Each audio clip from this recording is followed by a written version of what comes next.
Hey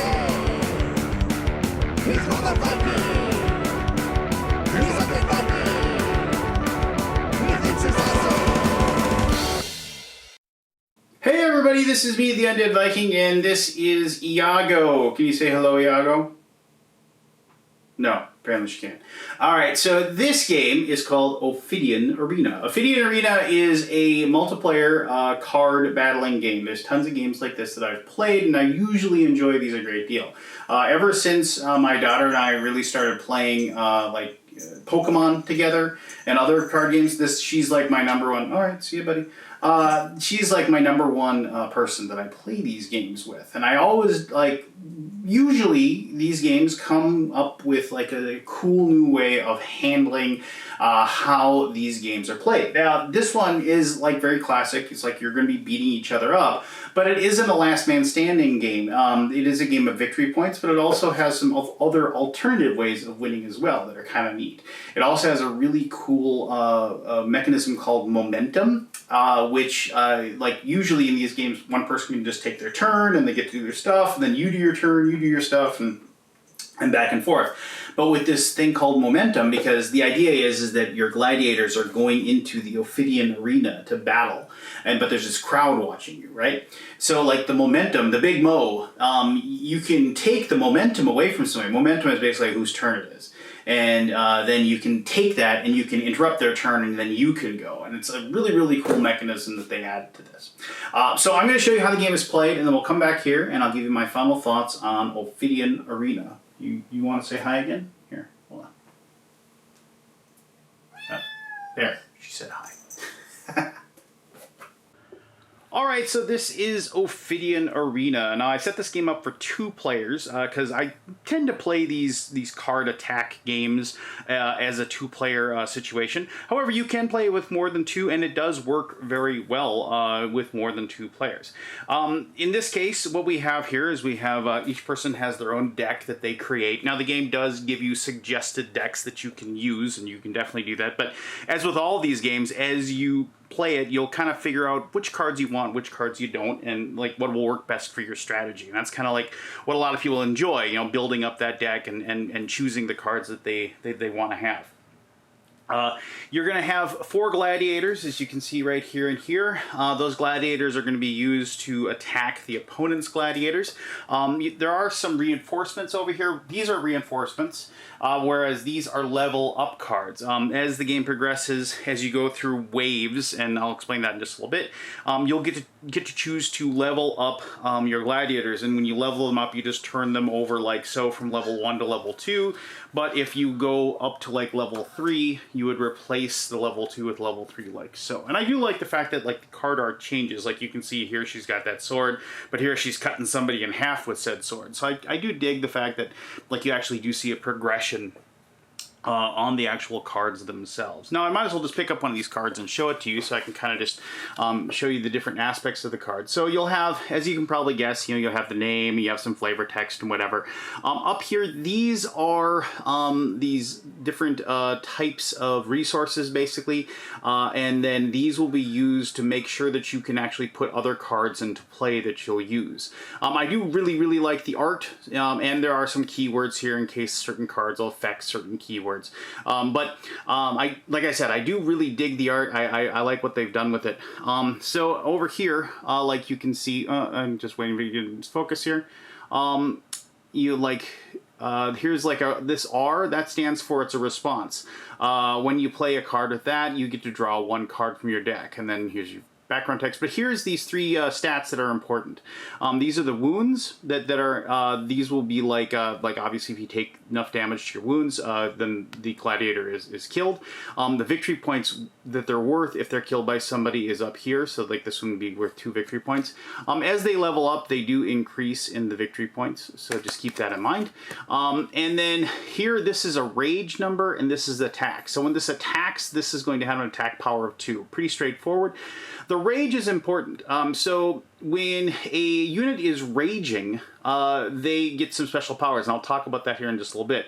But keep in mind that the rage amount there, when they have a when they've taken wounds equal to or greater than their rage level, which in this case would be 5, this unit would be considered to be raging. And so just if we flip it over, you can kind of see how like those stats there are the same, but you can see the actual, like, you know, receives, you know, -1, and then, like, so it does change slightly. And let's pick up, like, the level, like, next level up, just so you can kind of see what this is. So, like, you have, notice how the level 3 version of Starfall is worth 4 victory points, and the level 4 version of her is worth 5 victory points. And you can see even like the attack value goes up when she levels up, so you'll be able to do more damage with it. All right, so just put that back over there. Now, when you are when you begin the game, you will have all 4 of your gladiators considered to be like in their support row. You basically, I don't have like a player mat to show it, but there is the support row, and then there's the attack row. The attack row, as you can probably guess, allows you to attack the other 2 rows of the opponent's gladiators.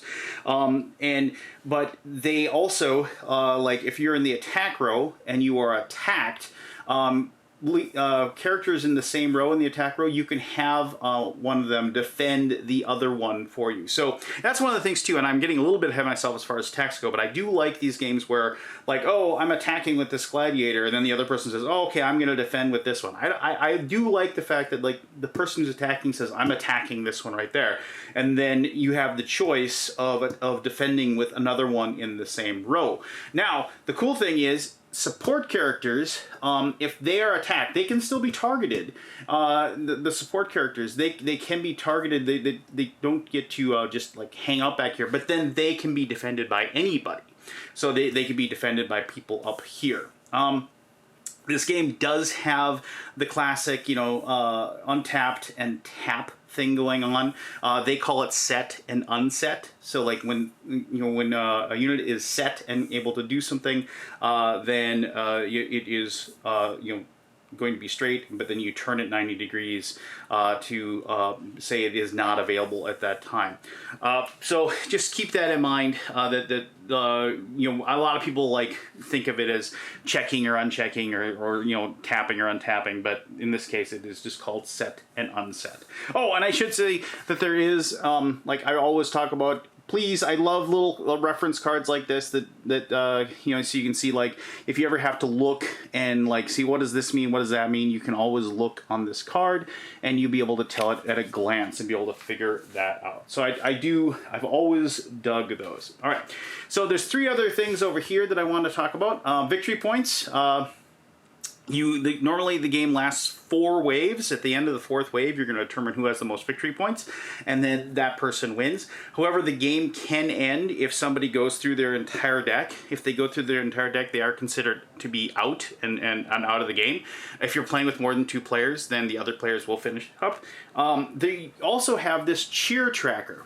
Every single time that you make an attack, like you attack another gladiator, you will get a cheer. Now, a cheer is important because if you can ever get 15 total cheer, you win the game immediately. The way the game describes it is that your fans storm the field and they actually rip apart every other gladiator and murder them, and so you win. The fans are so bloodthirsty and overjoyed at how well you're doing that's what they do.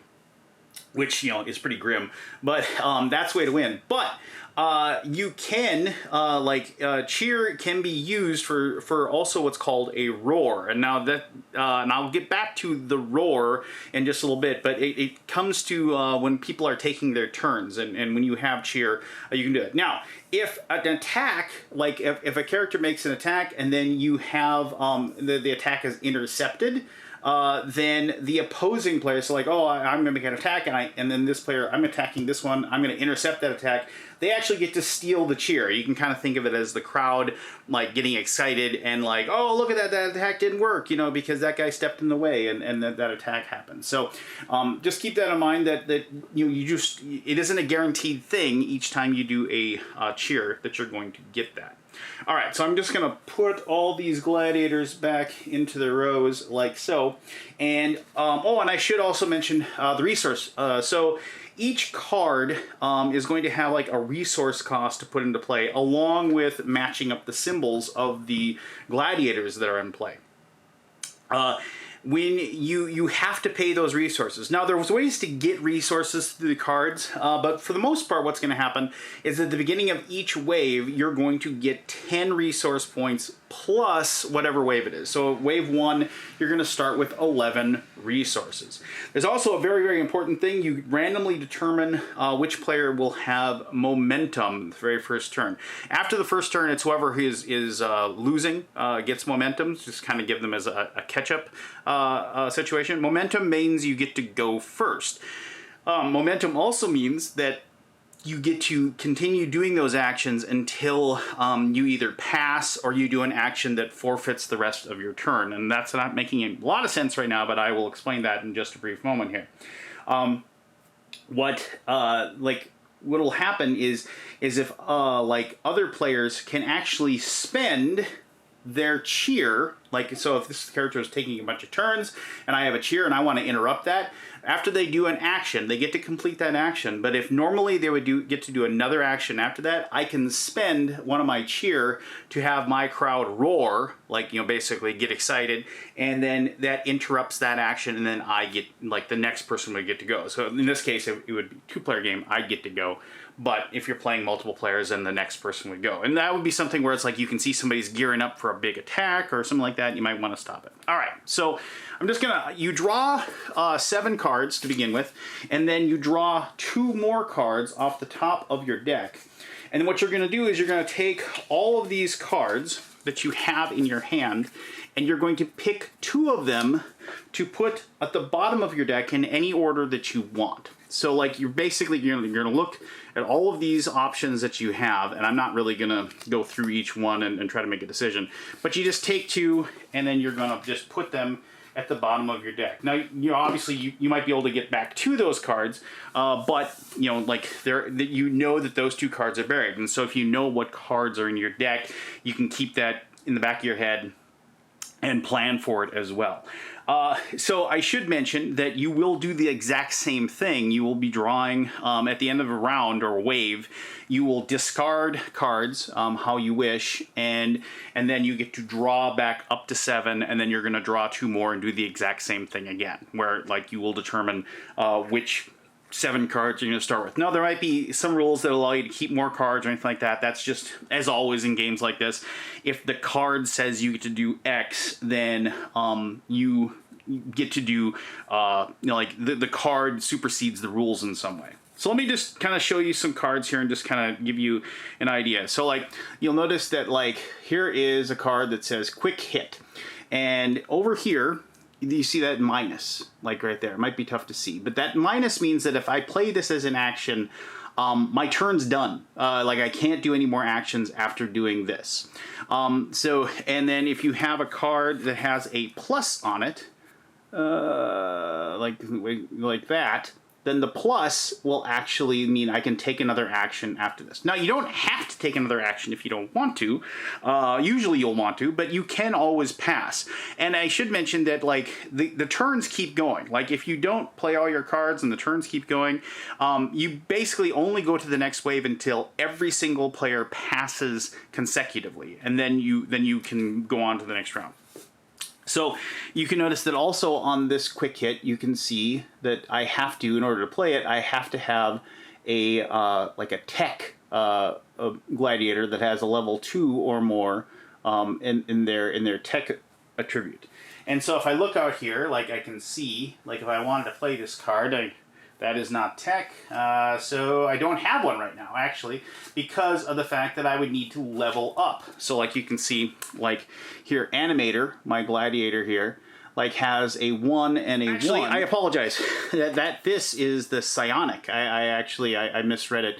That's psionics, and I actually do have a psionic in Lord Magnus here, and you can see here he has a level 0. There you go. Level 2 in Psionic there. So that means I would be able to play this card. It would cost me, as you can see, 3 resources to do so, and you can see it is a quick hit. And so, like, this card is an action. I would, as I said, I would end the turn. It's like up to X target minions take 1 damage each. X equals the number of gladiators you control. Now, minions is like you're saying, well, what's a minion? So you can, along with your gladiators, you have cards that are minions, like this Poltech Agribot.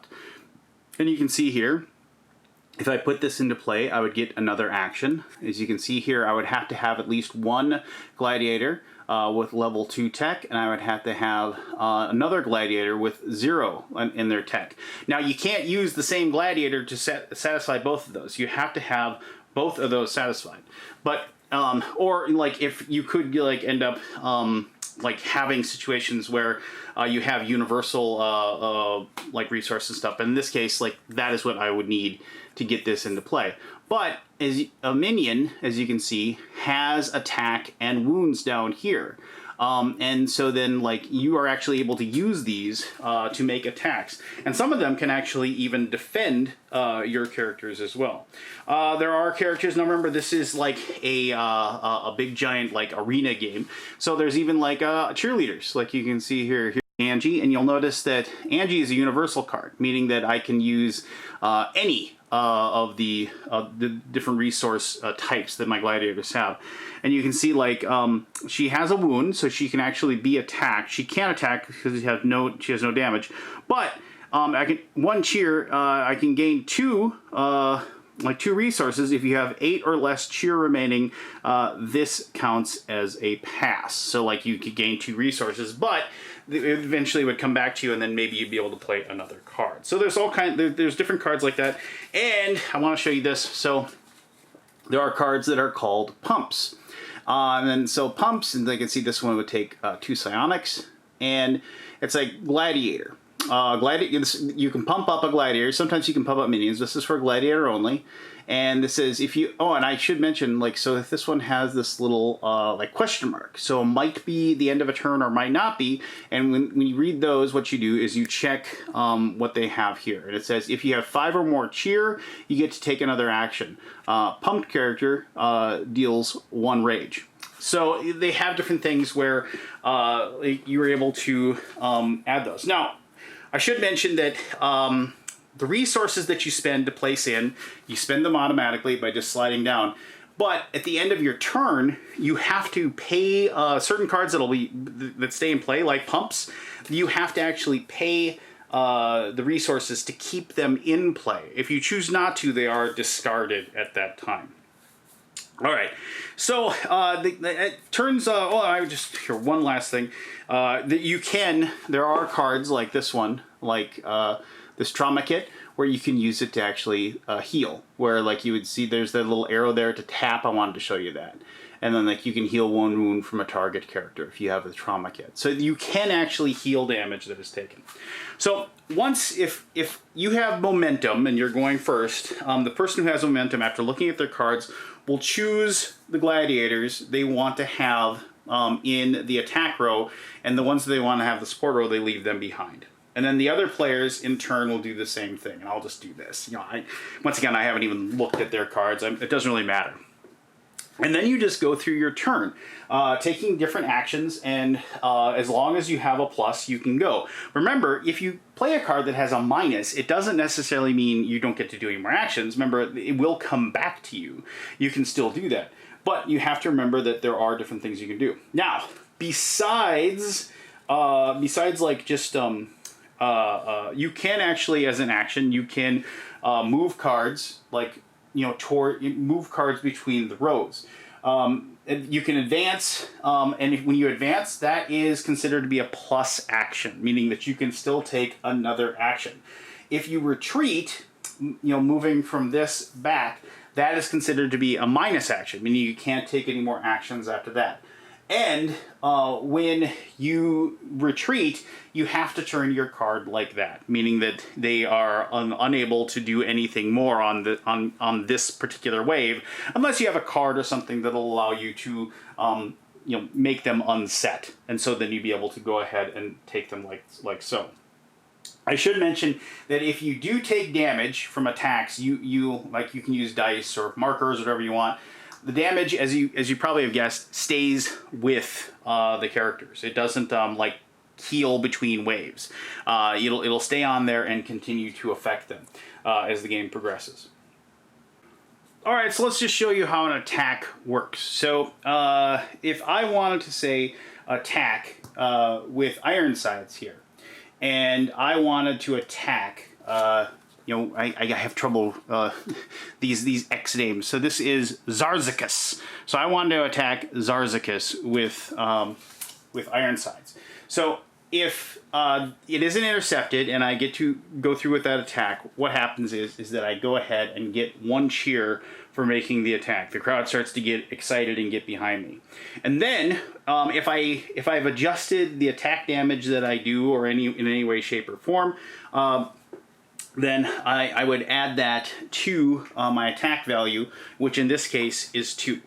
Now, when I do make an attack, I have to go ahead and unset it. So, basically, it's taking its action for this wave, unless I can find some way to reset the card. And I should mention that you are able to move these back if they're unset. So you don't have to just leave them out there to take a bunch of damage. But once you move them back, you can't move a set or tapped character forward. All right, so when you do the attack, you take the damage and you will then apply it to the character that you're doing the damage. Now, there might be things that offset it or reduce it, but normally, like in this case, the 2 damage would go through, and I would just add that 2 damage. Now, if that was enough to set up the rage value, then you would add a rage token to show that character was raged, but in this case, it would not occur because Zarzicus has a rage value of 7. I'm going to talk about how rage works when you make attacks here in just a moment,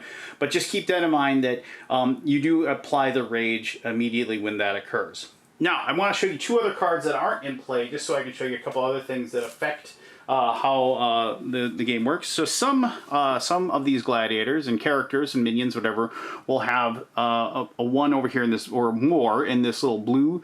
That is a shield. As long as the shield is working and hasn't been devalued in some way, the shield will protect you from damage each and every time that it occurs.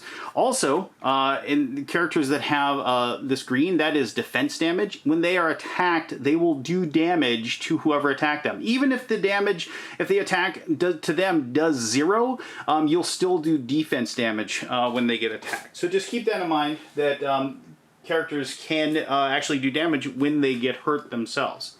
All right, so here's an interesting situation. So let's see, the rage value is 8 for Ironsides. Let's go ahead and let's say he made that attack, but he had 8 damage on him, and he is now raging.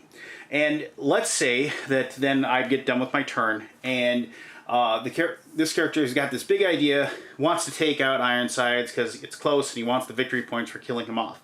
Now, he can make an attack on Ironsides and maybe possibly do damage. Maybe he's got 12 health. Maybe he's got an attack that he knows he can pump it up and do 4 damage to him.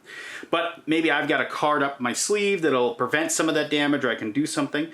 If the attack goes through and the character isn't killed, let's say it only ends up doing 2, then a rage character will go ahead and become unset or untapped after that attack, because they're so angry, they're so upset.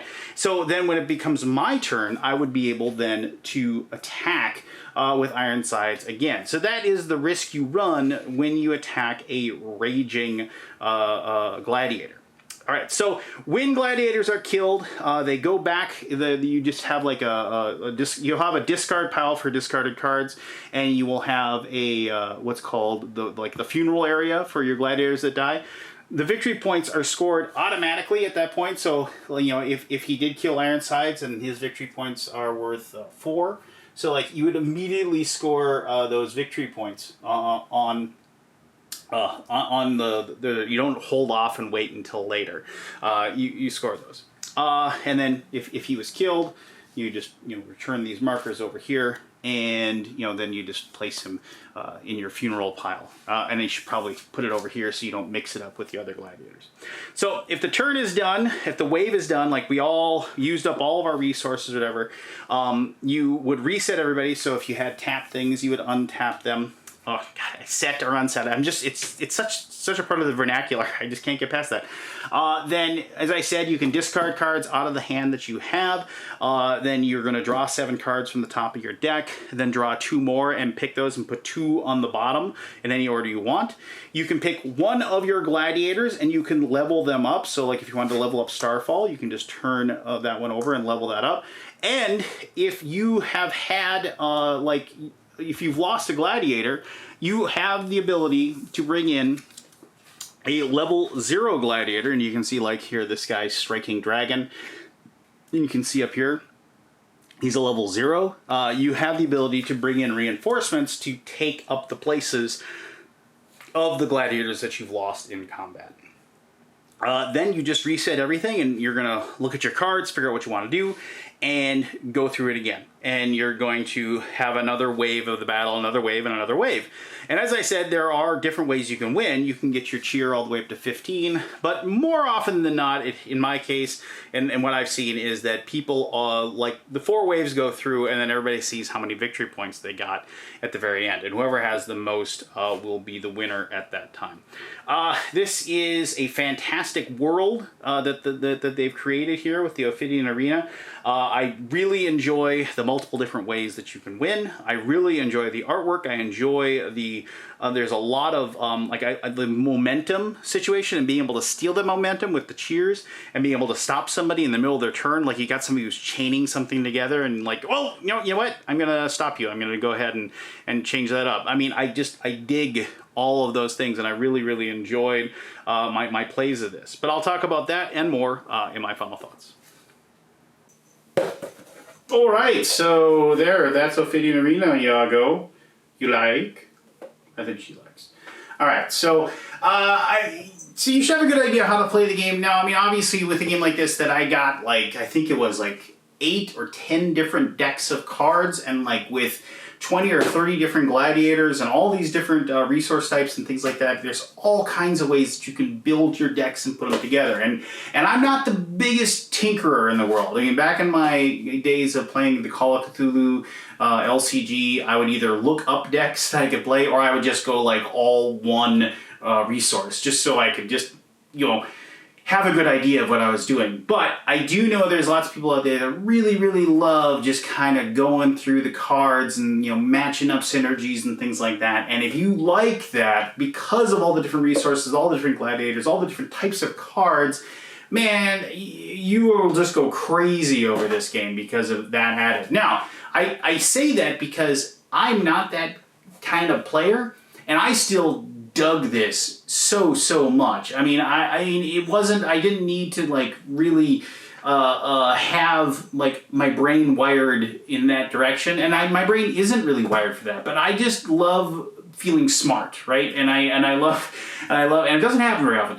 I love, you know, saying, oh, hey, I got this card and I can play it because of this, and I got this card and I can play it because of this, and then I got this card and I can do that, and I can do those 3 actions in a row, and I feel like, oh, hey, I totally pumped up this gladiator, now he's going to do more damage, and I can do this attack, and I can take out that minion that's been bothering me, and like I feel good about that, and I feel like I'm smart about that. But, of course, as I'm going through those processes and I'm playing a plus card and a plus card, somebody, if they have, you know, if they're getting their cheer up, they're able to use that and knock me back, you know, and I'm like, oh, okay, you know, but, you know, obviously if you have cheer, then you can follow yours up as well and do the exact same thing. And I really like that, because, I mean, I don't know how many times you've played, like, any kind of a deck building game, but you're just watching the person like ramble through their whole process, right? And you're just like, okay, you know, just like take your 10-minute turn or whatever,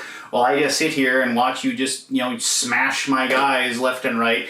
And you're just like, this stinks. But when you're able to just stop that, halt that, and dive in and say, you know what? No, you're done. I'm going to do this now.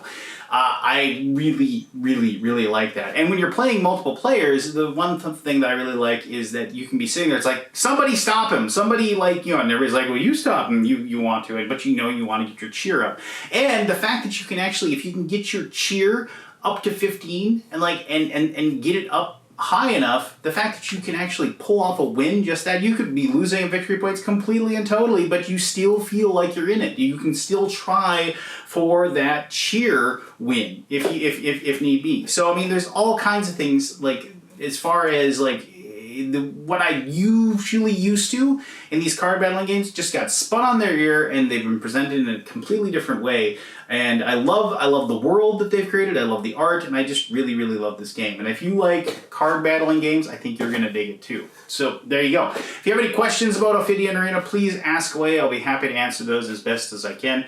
As always, thank you very much for taking the time to watch this video. You know, I go through this spiel every single time, but you know, please just listen. You know, be the most awesome version of you that you possibly can be every single day. Sometimes it's easier, sometimes it's tough, but I guarantee you, when you put your head on the pillow at the end of the night, if you can tell yourself, you know what, I did right. I did right by the world today. You're going to feel happier when you wake up in the morning, and you're going to feel better about yourself. And I guarantee you, as always, the more love you give the universe, the more love the universe is going to give you. Until next time, I'm the Undead Viking. This is Ophidian Arena, and you are awesome.